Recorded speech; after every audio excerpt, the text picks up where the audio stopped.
So when you sit next to someone on a plane or get asked what it is that you do vocationally, how do you broach the subject? Yeah, so I've gotten asked that a few times, and actually, I just shy away from it. And I was actually told not to shy away from it, so I'd tell them, I'd say, I teach people how to awaken the dormant abilities through the physical body to access the other side. And then they go, "What's that?"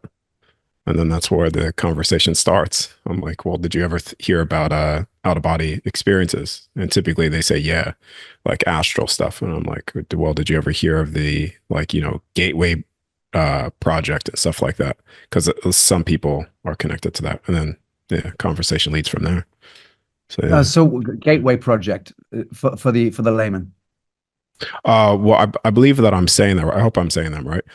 That's a lot of people are accustomed with that. That's part of the CIA secret documents of teaching people this. So they were teaching people how to leave their bodies to spy on top secret information and stuff like that. Right. So So remote yeah, remote viewing, sending people in the astral to go yeah, and check out nuclear codes and submarines and what have you. yeah. So And that yeah. that that's well documented, well attested stuff. I mean, Kathy O'Brien's a beloved friend of mine, the MK Ultra, a grand priestess survivor of MK Ultra, and she's told me a fair bit about that. But indeed, it has been a pretty nefarious practice in the military industrial basement for a long time. Do you think it's still going on as much nowadays? Um, I could tell you people are still being trained in secrecy, but this is usually this is done in Antarctica, and people are being trained for more advanced things than just let's just say remote viewing.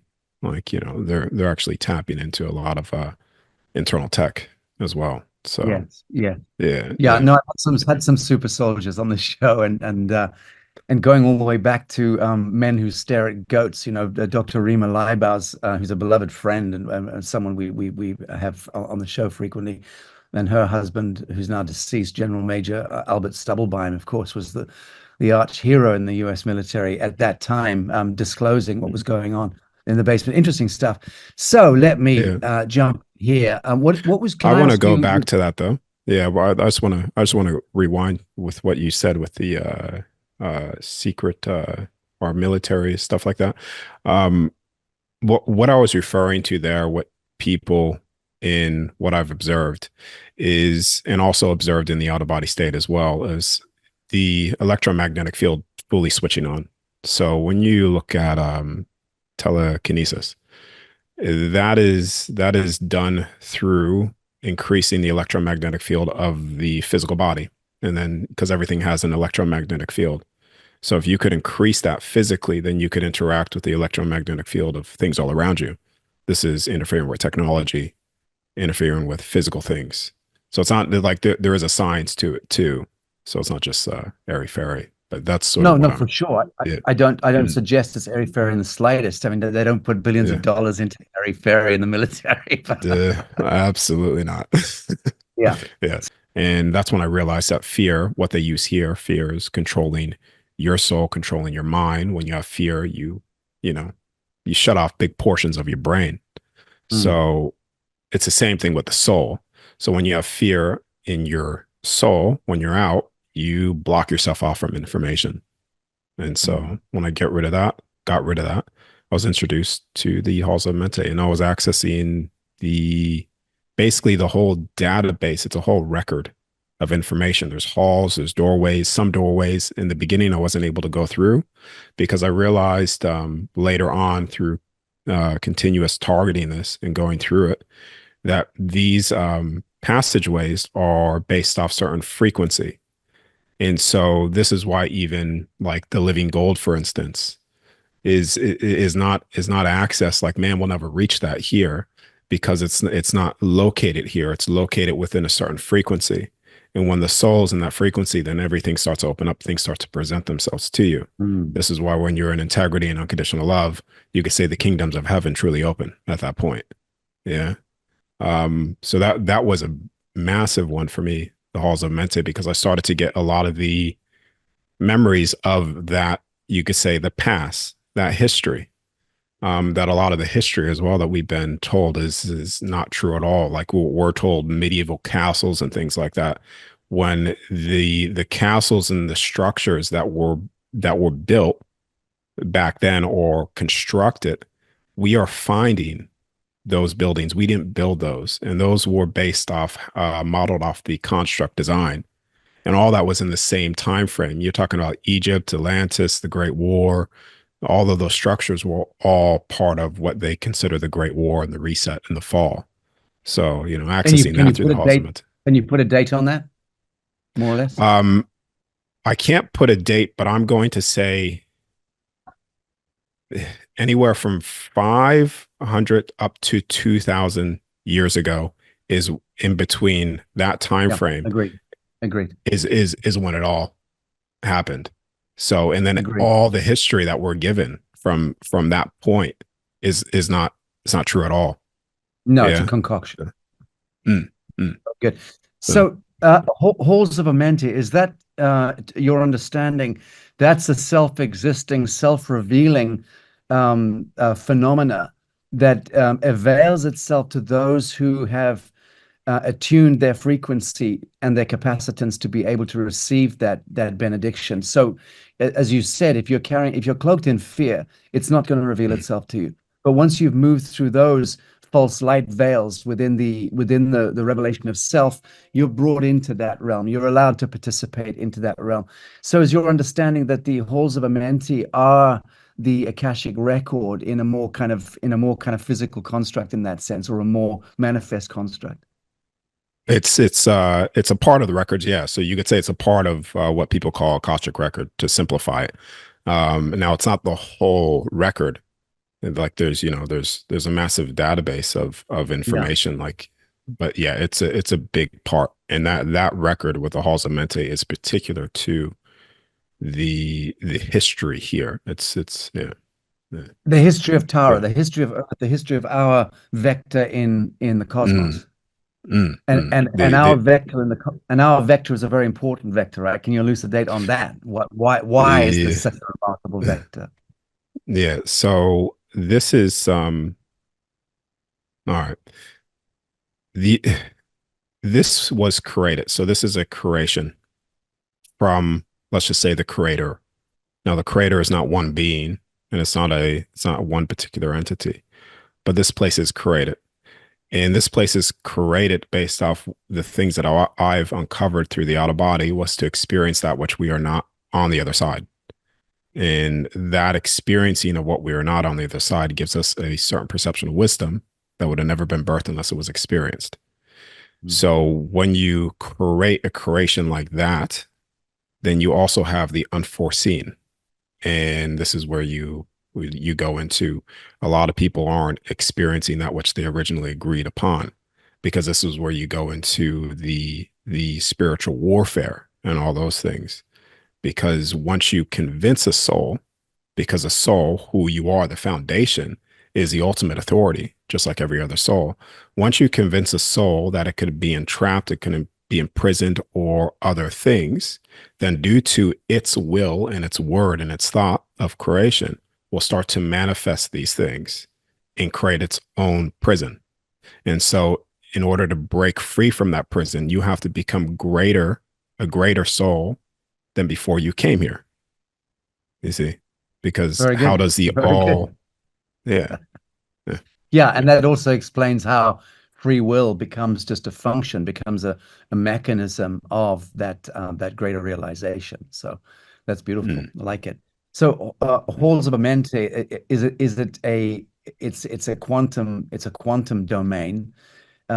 You access it when you are frequency attuned to it, and one has earned or yes. merited that revelation. That's beautiful. Who or what are the guardians of that remarkable domain? Who are the guardians, custodians of it? Um, so I, when I was there, there was you could call them custodians, but it's not necessarily that they would even limit your access.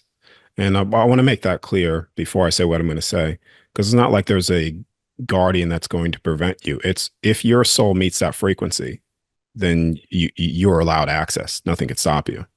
It's only when you don't meet that frequency you will be Yeah. presented with certain, you know, Obstacle. or just not allowed in entirely because it's all frequency based. It happened to me. Mm. But there's a reason why everything is based on 12. Yeah.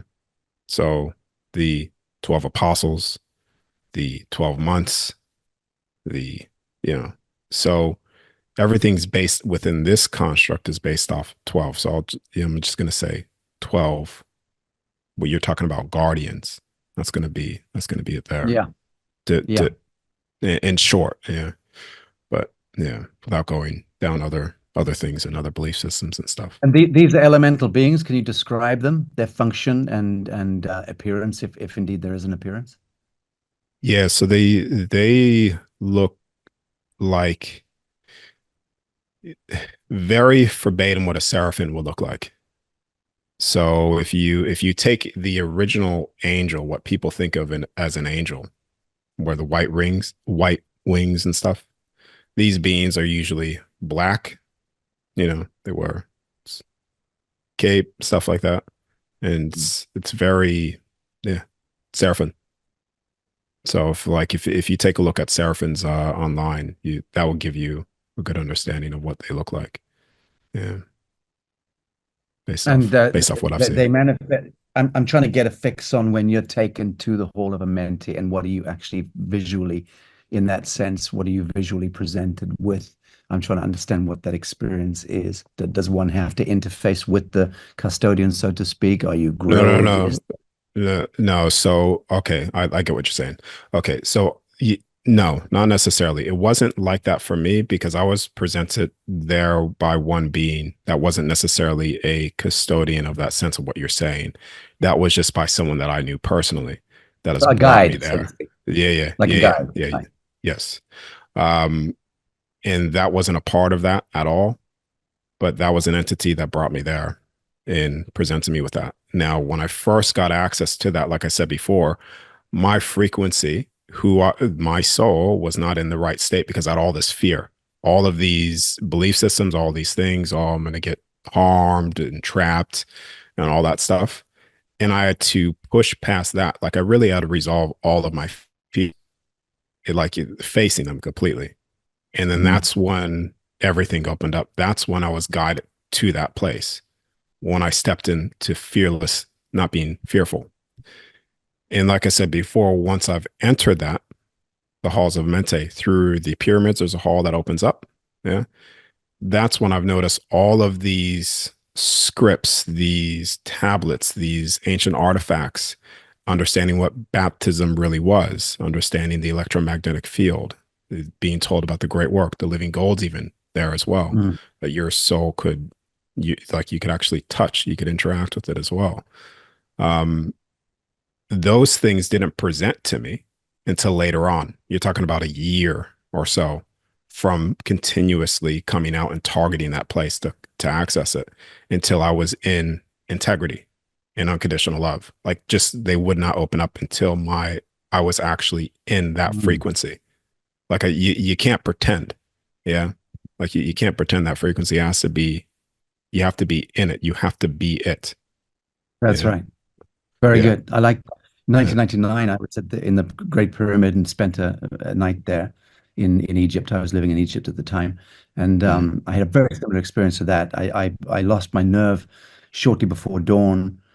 Some rush of fear came into me in the king's chamber, and I tried to flee and run out of the pyramid. Try and run out of the pyramid. Good luck, and Yeah. I got blocked going down the main hall by these huge elemental creatures that came out of the bank of the stone walls and blocked my passage.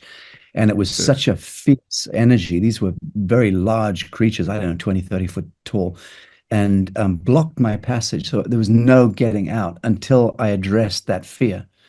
And only Mm. once I'd completely reconditioned myself into the living moment, and then they melted back into the walls, and I was allowed to move through them and to the exit. Um, and yeah, so what you said to me was very, very palpable for me, an experience. I remember that personally many, many years ago. Yes, And yes. I love the fact that that seems to be a rite of passage that all of us need to acknowledge and address within ourselves. That really fear is a construct of ourselves, and it is not being done to us. Nothing is being done to us. We invoke and conjure, and only once Mm. we release ourselves from those self-imposed spells are we liberated fully. And so I love that. Thank you for that. That's very beautiful. Yeah, You yeah. mentioned the pyramids. Were you talking about the Giza pyramids in particular? Yeah, yeah. Now that was my first introduction to access the information there. Right. But there's actually many of them. There's many access points. Some are in Antarctica because there's many pyramids all around, Mm. this realm. Yep. And so Oh yeah, they're different access places for that's right. different information. So Yeah, yeah, that's but right. that the Giza one is where I go to majority of the time because that's just where a lot of the information that I've Very good, very good. uncovered there. I'd be interested. But I just I'd want be to interested. say this. Carry on. Yeah, yeah. I want to say this as well that the when people think of Egypt, the true origin of Egypt and Atlantis and stuff, that's actually a lot of you could say the largest pyramids are actually in America. Yeah. And also Antarctica as well. Some of them are hidden in the Right, and mountains and stuff. where Yeah. pinpointing where in America particularly? I actually don't know where in America, um, but I know they're there. Now, even with the Antarctica, do you remember what do you call it? That wave that happened, like in Antarctica, where they saw it on the radar with the ocean. This wave just came Mhm, across. They didn't know mhm. what it was. Do you know what I'm talking about? Yeah, Yes, that carry was on. actually one of the craft turning on. Now, Oh, when is you that were right? there, so there's actually in Antarctica, there's the whole cloning facilities, the original angels, the bodies, the giants, like the stasis bodies. You could say the Mm. perfected bodies. Are actually, some of them are still intact there, and Yes, some of these bodies are still on craft ships, and that's right. that's what was actually happening in that period. Yeah, that was a So, massive ship turning on. so that it was a ship turning on, Yeah, yeah, like a yeah. space arc, a space arc. I mean, that's I think what we refer to in the Yes, space yeah, arc with Dr. Michael Salla. yeah. We've done some work there with him on that. Fascinating. Mm, So as they mm, turn on, there's a kind of hyperdimensional flux wave that emanates, which is a yeah, phenomenon. mm, Very, very interesting. Very yeah, interesting indeed. And they are awakening, and they've been awakening subsequent to, I think, 1987 with the harmonic convergence, and then 2008. I know I was witnessing an enormous shift at that time, and that was corroborated within a couple of weeks by the great master Adida Samraj, who sent his envoys to meet me in London, and he corroborated that that same day, same time in 2008, mm, there'd been a monumental shift point, and I'd witnessed it. I was in Bali at 3 o'clock in the morning and was woken up to observe that hyperdimensional phenomenon, but I thought I was going mad. And then when it was corroborated a couple of weeks later, it did reset my concerns about my sanity. And then, of course, yeah. 2011 and 2012 was another kind of epochal moment, and that led to 2020, 2021 crossover. It's just all of these incredible kind of awakening phenomena and events leading us where exactly? I mean, I'm hearing from very significant, shall I say, and substantive sources that, in the next 2 years, we're facing 26 into 27, we're facing another axiomatic event horizon, whereupon something Oh, of yeah, planetary consequence is going to happen. yeah. Why that I would agree with that. Yeah, because I've been getting that a lot with like future stuff now. Like, I've been trying to pinpoint certain future events, but yeah, there's something big, major going to happen, and I don't necessarily there is a potential for negative, but I'm getting more of it's like a fifty Yes. fifty. You know, I'd say more than 50-50. yeah, I'm an yeah. eternal optimist. Yeah, but Very good. going back to the ships as well, a lot of I just want to say the reason why a lot of those original bodies are in stasis because those were the original bodies that a lot of us used before the fall, before the Great War. And a lot of us projected our consciousness from those original bodies into human, the human ant, because it's an ant compared to the original form, Yes, that's into right. forms. Yeah. Yeah. That's But no, absolutely anyways. bang on. I'm here in Yeah. Cape Town, Southern Africa, and I'm not too far from the cradle of civilization. In fact, Michael Tallinger, my beloved friend, was here yesterday, came to see me. He happened to be driving through the Cape, which was so fortuitous. And he, of course, is the great archaeologist and scientist and explorer connected to the, Adam's calendar and what have you. But this is very much a cradle of civilization and of man, shall we say, as is where you are actually. Mm. Uluru is vastly underestimated cradle of some Yes. extraordinary energetics, and I've had the great blessing of being invited in to work with some of the great maestros in Uluru. Certainly, I Yeah. participated remotely So in the 20 yeah, ceremony there. you're totally aware. Yeah, yeah. So you're I'm, pretty I'm yeah. fully aware of all of this. It's been my life for a long, Yeah. long Yeah. time. Yeah. Yeah. But I Yeah. was going to say this part of the world, the cradle of civilization here, the one that Africa presents. I mean, I am a white African. I grew up in sub-Saharan Africa, and I'm back here for the first time in my middle age. Come back to sub-Saharan Africa for the first time. I lived in Morocco. I lived in Egypt. I've been all around the world. Mm. Yonks, everyone of my people know I constantly travel. But I'll tell you something here, just looking at these monumental mountain ranges here in Southern Africa and being reminded of the Titans, those past epochs and ages where we were possibly hundreds of kilometers tall in scale, if we're going to talk in terms of scale. Then I Mm. look at these mountain ranges, they're clearly not what we think they are. No, they're They're just chop down trees. chop down trees in the main, but not just chop down Yeah. trees. I remember about 2 years ago, Christy, my producer on Lazarus, and I were hit up by a scientist who had the most impeccable credentials. He was an elder guy, incredibly brilliant, and he said he wanted to disclose some breakthrough information to us. We went on a call, which I think took about 3 hours, and he started Mm. sharing papers with us and images, and oh, sweet Jesus, he started to forensically prove out without any question of doubt from a purely empirical scientific forensic analytic point of view. He showed to us that for instance, Atlas mountain range, and we'll talk about North Africa, Mm. is a fallen titans. These are literally the forms of fallen titans, where when they Mm. did do unto themselves, and some monumental event occurred, they fell over and died.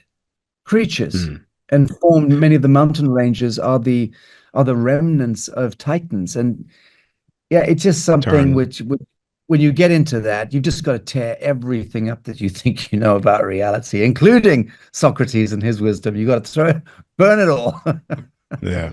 It's turned to stone. It's where Medusa comes from as well. Because a lot of these things Right, have been turned to stone, you know, right, right, based right. off a lot of the yes, yeah.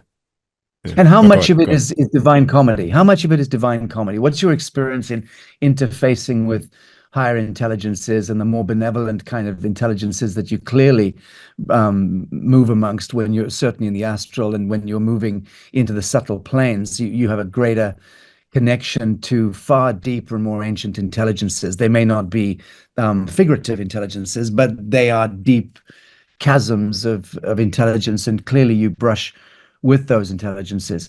My question to you is, how much of this impeccable shit show of reality is a divine comedy, and how much are we supposed to be having fun in what we're doing and where we're exploring and how we're manifesting?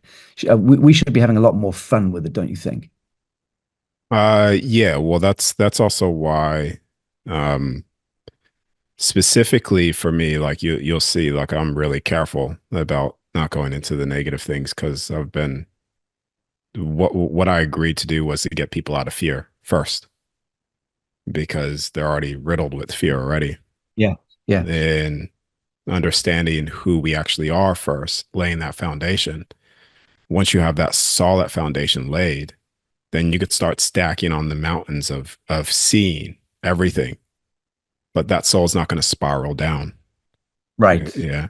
So the from way out from God's point of view, yeah, this is just a an experiment, an experience, an experiment. You could say that has fulfilled its purpose of experiencing that which we are not, God's on the other side, the ultimate authority. But there is also, where people are done. You could say collectively, people are done. Yeah. And this is where, like I said before, where you go into the unforeseen events where things start to push past what was originally agreed upon. And then this is Mm. where we are now, where it's like, okay, well, all of these things, and I know that you know the list of things that have gone on here. Um, all of these things has been done, but what we're seeing now, yes, it is just a cosmic joke. Yeah, you could say. But what yeah. But what we're seeing now is now that everything is being revealed, more people are getting closer and closer to the source of truth, the light. The closer they get to that, the bigger the shadow is going to become. Yeah. So everything's going to be seen. Everything has to be seen. Yeah, and that's everything. That's the darkest of the darkest has to be revealed. I mean, what actually is unfolding for humanity? What's going to unfold? It's disclosure on everything. That's everything's going to get revealed. I mean, the contact that has always been here is going to be revealed. The extraterrestrial races, people that have been working within the government is all going to be revealed as well. And not all of them are human. Even Melania and Trump even knows this as well. Like you'll hear me Yes. say a lot, this earthly realm, or not. I say the earthly realm. So realm one is the Mm. earthly realm. Now, if you read through what she just wrote and how they are in the know, is that she wrote in her little, page or whatever. She said, "This beautiful earthly realm," but maybe not beautiful, but she said, "This earthly realm." Now, you don't say those words unless you are in the know of this realm that we're in. Yeah. And a lot of these people are in the know, and the ones that are in the know are doing what they can to allow people to wake up themselves by showing Hmm. them, while at the same time you have other things that are in the know but do the opposite things and negative things. Yeah. So it's yeah. Well, I would agree with you there with the Trumps. I know some of the family and have done for years, and Mm, I've been to there, and there is an enigma at work, and with the young Baron Trump being a classic case of the return of the ancient Tatarian bloodlines. I mean, yes, these giant kids yeah. that are being born around the world. Restoration of that immanent template is taking place genetically, and Yeah. it's very exciting. Let's So talk about the ADA method and OBEs. So the origins and development. What inspired you to create the ADA method, and how does it facilitate out of body experiences for those that you, in a sense, instruct and tutor?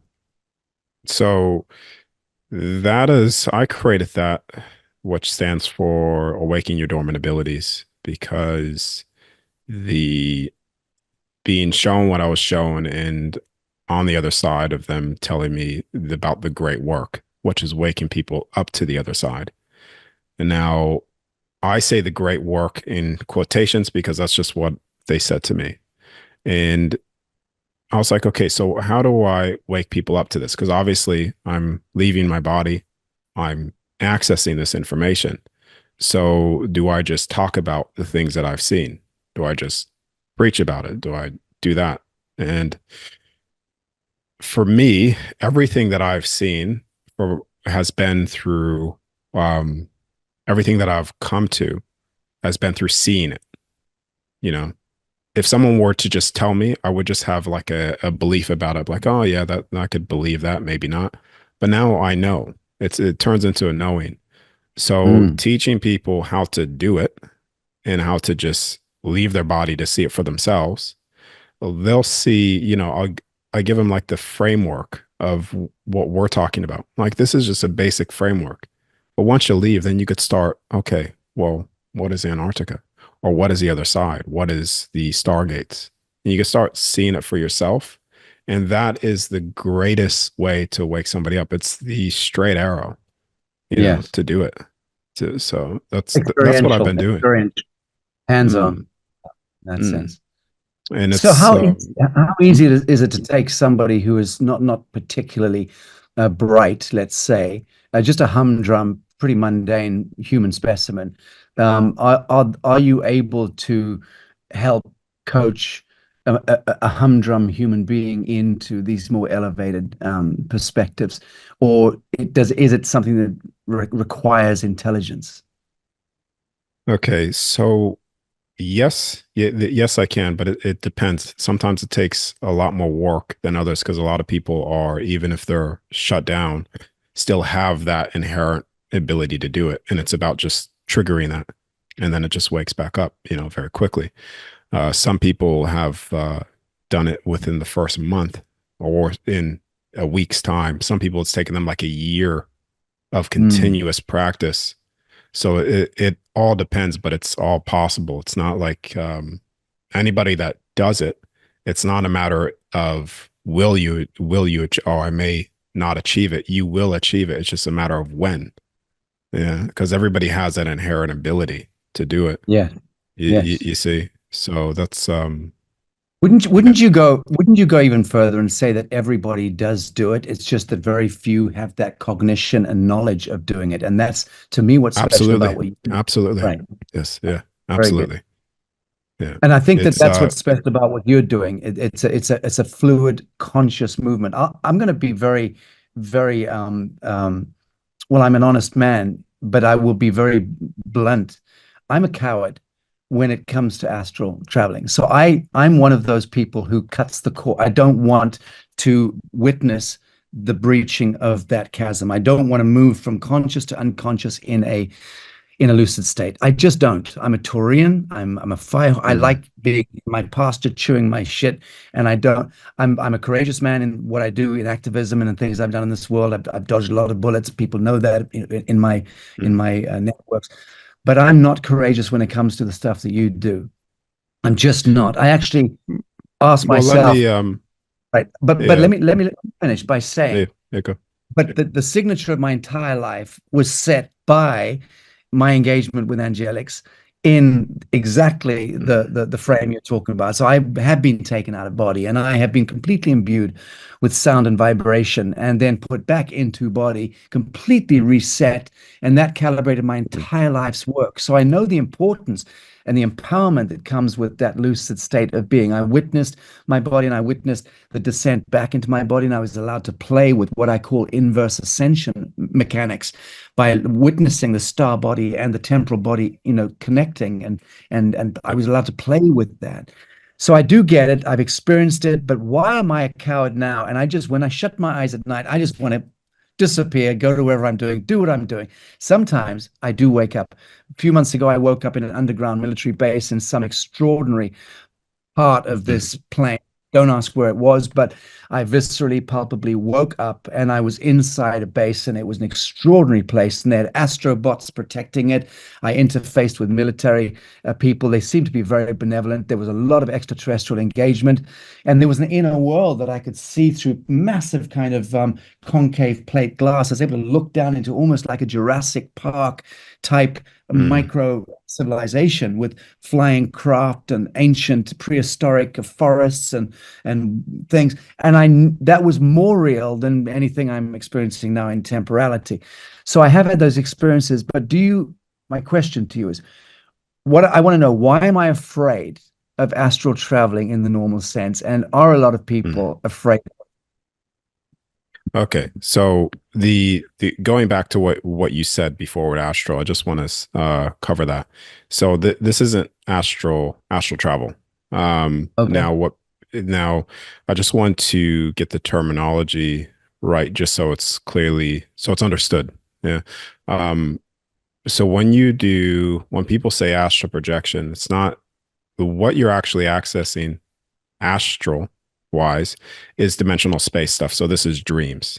So once you fully leave the body, this is no different from a controlled near death experience. So when you look at NDEs, you don't say that they've astral projected. Their Mm, soul is leaving. So when you replace astral with dimensional spaces, and then even hmm replace dimensional spaces with dreams, which is your thought forms, your field, electromagnetic field. You create at will whatever you're thinking as well. Um, Now, going back as well with the consciousness and stuff that you were saying, and I'm going to answer your question too, but the consciousness, what you were saying before, you're you're not necessarily once you do this 100%, you're not losing everything that Sasha is now. What you're thinking does not change once you leave. So you're not losing this sense of consciousness of splitting and losing yourself. You are 100% the same thought forms that you have. Once you're shutting down the body to when you exit, you think the same way. So much so you'll be thinking, holy fuck, I'm thinking exactly what I'm thinking as you're looking at your soul hands and looking at your physical body on the bed. This is right. this is the difference that which creates a lot of muddy waters and what I try to clear up a lot because when you have a 100%, 100 fully conscious, fully present, it's going to feel like you are walking physically, but you'll be able to access the whole multidimensional space, time, thought forms, navigating those and seeing what's taking place in real time. Um, and I just want to say, I'm going to go because you asked me why do you have that fear?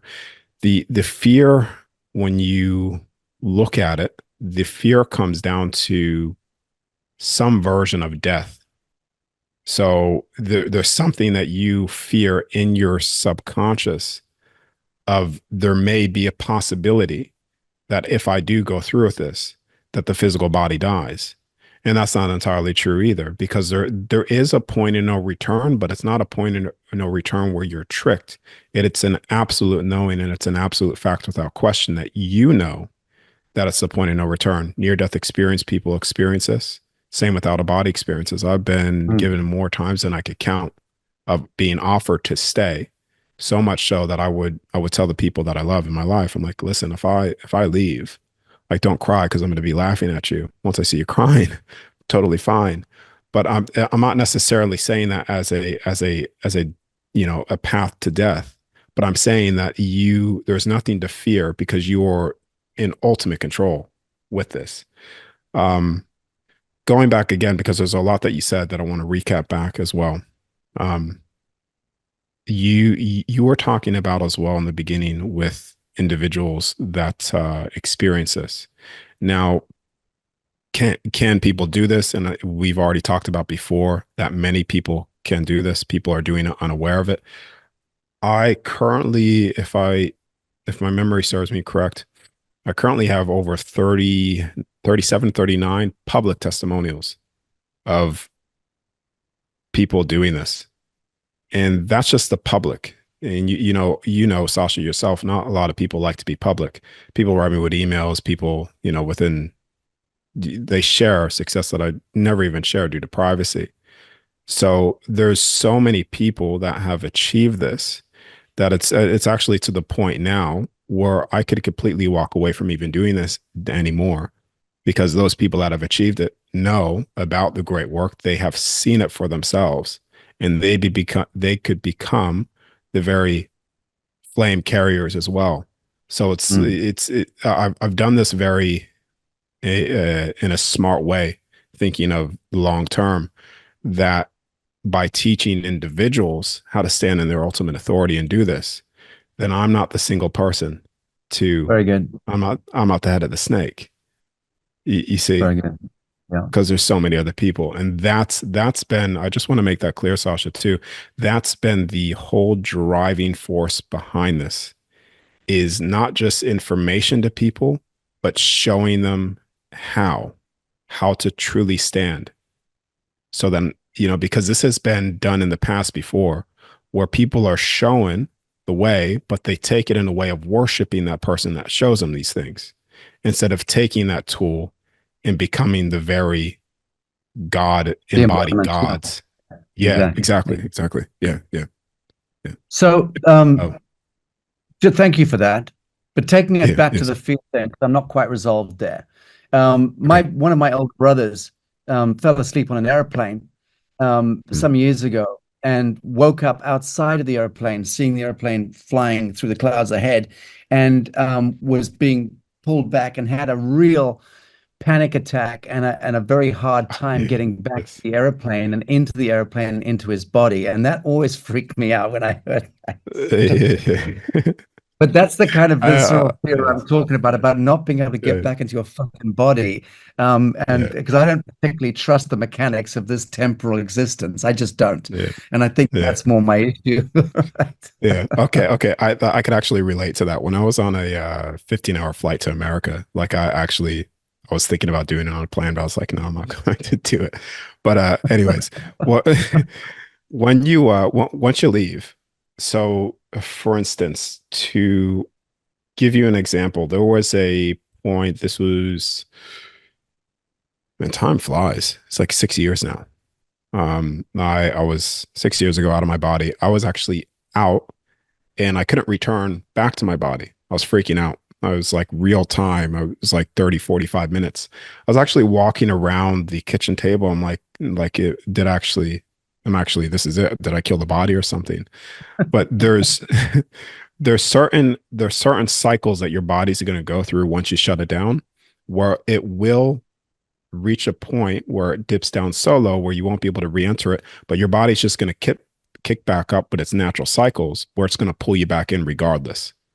So, and this is why I said before, there's nothing to fear. Like you will be out of your body venturing and doing things, but you're going to get pulled back in unless you make that decision of I'm not coming Mm. back. And that's a soul choice.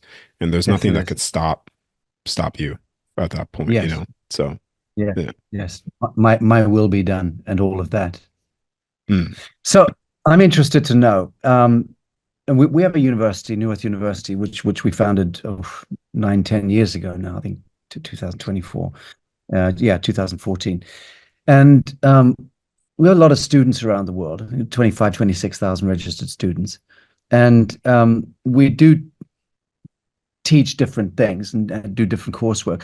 I think it would be immensely valuable, and tell me if you agree with this or not, to offer up a special curriculum to people who are either sick or old and who genuinely feel that they may be coming toward the end of their tenure on this in this valley of tears.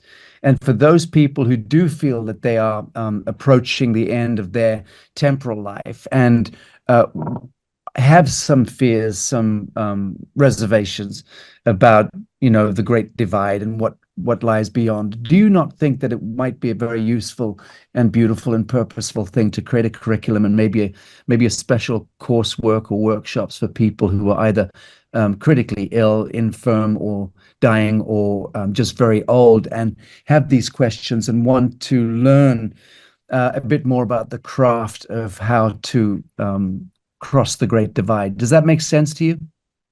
yeah, I'm following what you're doing.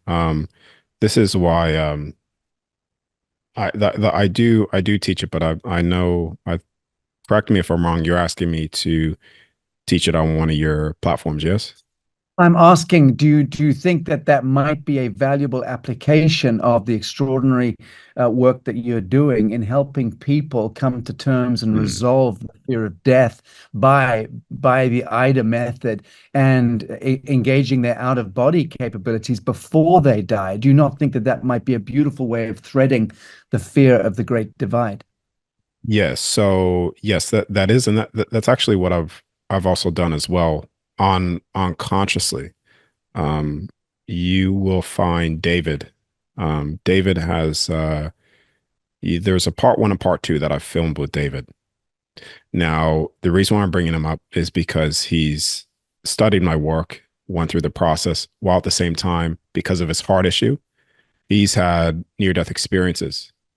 So this is someone that has had a near-death experience, have accessed the he's presented with the life review in the out of body state, and you'll hear. So it's not just coming from me, I could tell you, but it's they are the same thing. The out of body state and near death is the same thing. You access dead relatives, your guides. I've been given a life review as well. So in short, I'm already doing that. That's sort of what I'm doing now, and and to also answer that as well, yes, yes, I believe that'll be beneficial. But Wonderful. I want to go back to this as well. The everything that I do in terms of, because I don't want people to think of this like a course. That's something that I was very hesitant to do in the way that I'm teaching this, because I know integrity is the highest thing for me. And even when I cross over, even when I'm not here, I have to make sure that I'm walking in integrity here all the way through for myself and also for the work that I've agreed to do, so that I don't leave in pain, because Mm. because I know the pain that I've experienced there from withholding certain things, love, greatest pain I've ever felt in my life. It does not compare once you're there. So I've I always recommend people before they even do anything with my work, because it's all based on contributions. It's contributions Mhm. towards the mission. And so people Mhm. become a part of that mission. Not necessarily, even though it's in a course way, it's not that. I'm not really selling anything in that way, if that makes sense. Yeah. Yeah. Yeah. Okay. All right. Um, people can contribute, they can learn the methodology, but it's all based on contributions. That Oh, the that's way that beautiful. I've, Love that. yeah, yeah. That's wonderful. Well, perhaps we'll pick up that conversation because I'd be very, very keen to. Um, how Yes, yeah. what kind of application is required from the average layman? Is it to familiarize themselves with the ADA method? Is it something that takes days, weeks, months, years? What's your general Um, experience? it depends. Someone like you, Sasha, you like it, just knowing you, the way that you're speaking to me and the experiences that you've had. Um, it's going to be very okay. Okay, you got it. Like within the first week, then you got the information. Now it's about practicing it. I've set up group experiments too. I've started off small with small groups of people, so I could then test it with a small group to then present it to larger groups, where we were picking targets in Antarctica, things that you couldn't make up, like, people seeing things targeting each other that you couldn't possibly, you can't know these things unless you were physically there, but we were seeing it. And then I started to take that into a larger group setting, getting people the energy environment and stuff, to where even this one lady was in the group that I was doing as well, teaching this to. And this is going off topic, I know, but I'm gonna go right back to what you were saying as well.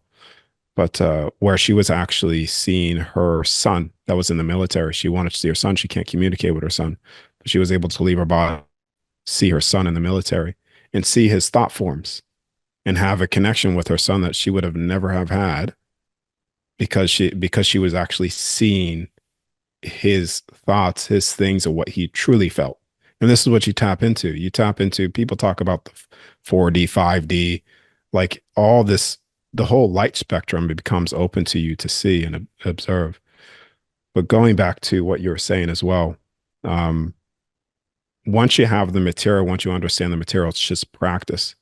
That's the only difference for me, why I could tonight, yeah, if I decide to really put the energy into it and leave my body, is because I have the will, I have the effort, like, and that's what's required. And it's like, okay, I'm doing this tonight, and I'm not going to exit the process just because I feel uncomfortable. Like I Very will good. be in the, you see what I mean? So Yeah. that's Very the good. greatest dictator of success with it. Yeah. So Agreed. yeah, Very yeah, good. okay. About 10 years ago as well, we set up, or I set up a Jedi Council with some remote viewers and clairvoyants and sensitives, and even scientists and hardcore scientists as well were part of that Jedi Council. And what we were doing at that time, this was just when I'd launched the New Earth Project, and we thought that it would be very interesting to put a group of international diviners together of multiple disciplines, where they were meeting once, sometimes twice a week online, and then doing group exercises. And we did this for a couple of years, for a few years, and it was very, very interesting. The work that came out of it was very, very interesting indeed. We would have these different sensitives and clairvoyants and even some medicine. I guess you'd call them shaman, ayahuasca masters and Santo Daime masters, who would also participate and then take the divinations, the work we were doing, into group settings with 200 or 300 ayahuascan, ceremonial masters doing work.